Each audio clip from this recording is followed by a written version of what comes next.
The following is a brief tutorial that covers the basics about in-text citations, including why they're used, how they're used, and when they're used.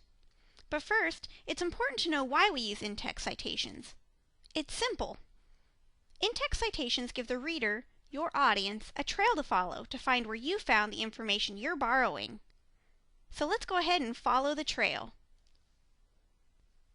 This is a paraphrase from a paper I'm working on, and this is the in-text citation for it.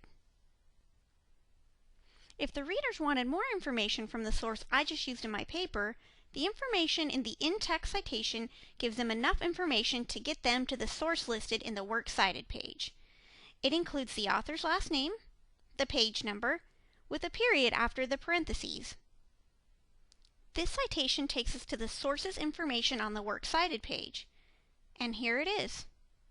Now we know exactly where to find the source, and because the in-text citation also gives us the page number, we know precisely where that information was found. So let's look at the path of our trail again. The in-text citation leads us to the Works Cited page. The Works Cited page then leads us to the exact location of the source. Pretty simple, right? But what if my source doesn't have an author? Easy, you just give the information that allows the reader to follow the trail to the Works Cited page. Like here's an article that doesn't have an author, and this is what it looks like. You'll notice I've shortened the title down from Ownership of Green Homes Expected to Increase Rapidly. I've shortened it enough where it still makes sense and will get the reader to the Works Cited page, but now it doesn't take up too much room. So what if there isn't a page number, like on a website? Again, you just give the information that allows the reader to follow the trail to the Works Cited page. Like here on my Works Cited, there's a website that doesn't list any page numbers. So this is what it looks like with no page numbers.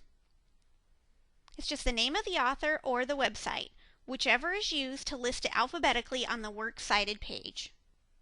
And what if I use a signal phrase with the author's name to introduce the text I'm borrowing? Easy, you just provide the rest of the information needed in the parenthetical citation.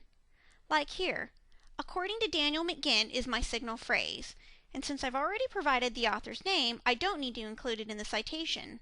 Like here, I've only included the page number. And here's a free tip about signal phrases. The first time you refer to an author, use his or her first and last name. Anytime after that, just use the last name. So how do in-text citations work when I'm using a direct quotation?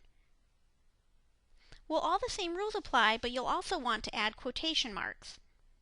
For example, you'll notice that the quotation marks are used to enclose the borrowed words, and the period goes after the parentheses. So how do you know when you need to use in-text citations? Use in-text citations when you summarize, paraphrase, or directly quote someone else.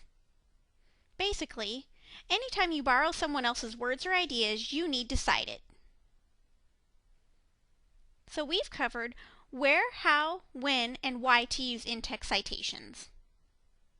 Good luck on your projects!